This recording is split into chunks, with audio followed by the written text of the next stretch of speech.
when Dolph was backstage with Finn and he slaps him and pushes him over, he does say that he's got the whole world in his hands. That sparked a lot of excitement in our watch along, because anything that's going to be related to Bray is going to, have that kind of excitement. We know that on Friday the word Buzzard was used. And now we've got the whole world in his hand being mentioned, which, is something that is very connected with Bray Wyatt.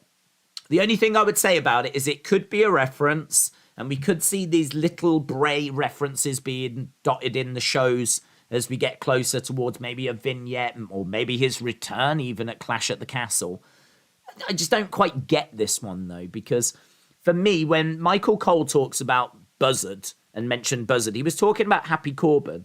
But if he was doing it as a little tease for Bray, that makes sense because he works for WWE. He's a commentator. Like, he works, he goes into their meetings. He might know that Bray's coming back. He might think, oh, I'll put this in there, get people talking about the product. Like, that makes sense to me. It doesn't make sense, Dolph saying he's got the whole world in his hands. Because why does Dolph care if Bray comes back or not? Like, I know Dolph works for WWE, but he doesn't work to help promote other superstars. He's trying to win titles and do things for himself. So why would he say that?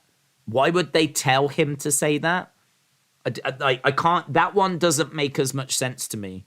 So listen, it could be summer. It could be nothing, right? It could be reaching. Absolutely, I'm quite happy to say that it could be nothing. But I do think it's interesting that the word Buzzard was mentioned on Friday, which is very Bray related, and now his whole world in his hands. That's just not something I see Dolph coming out with.